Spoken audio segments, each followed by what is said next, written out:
Land title is a document that shows the rightful ownership of a land or immovable properties. It is important you state it clear so you don't have any issue with whosoever wants to claim that particular property. Welcome to the second series of importance of land documentation. Have you watched the first series? If you haven't, then click on the description below to watch the first series before watching this, because if you don't, it will be difficult for you to understand. Like I said earlier in the first series, that when you're watching, make sure you don't allow your village people to distract you, because it's important you don't waste that money that you work for.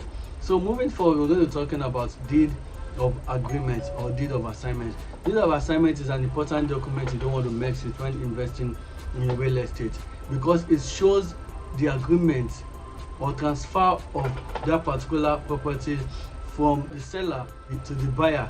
And it's important because it shows some information that can help you later in future in case if anything comes up.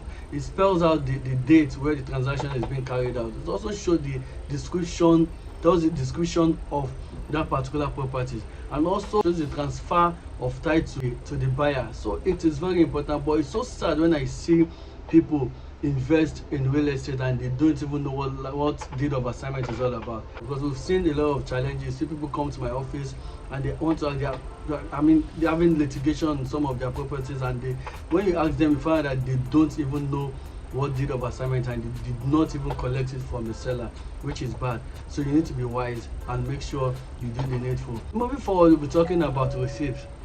Receipt is actually the smallest document, but it goes a long way. It is an huge document. It might look small, but it's very important to get your receipt, because receipt also shows the acknowledgement of the seller to the buyer. You're paying your money. Look, you work for this money now, so you can't just allow the money to go.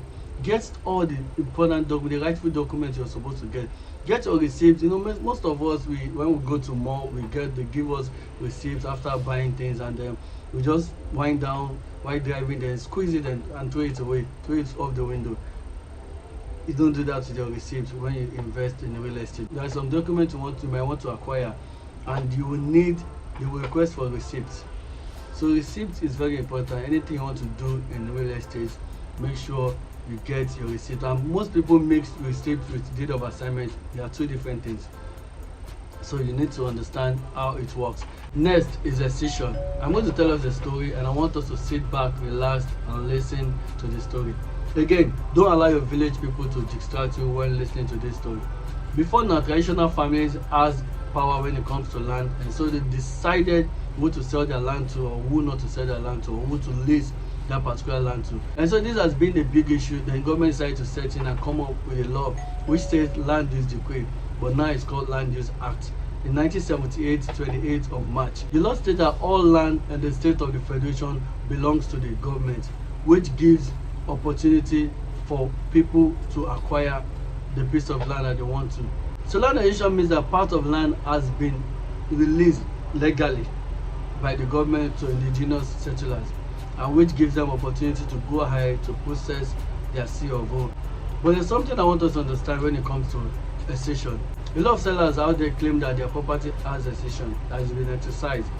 But after running one or two search on it, we find out that it is not exercised. So you have to be careful when investing in a property that has excision, because some of these sellers can go as far as coming up with the documents and claim that the land has excision. What can you do to avoid that? Is simply by reaching out to your registered surveyor to do a proper search before putting your money or giving your money out to someone that you don't know.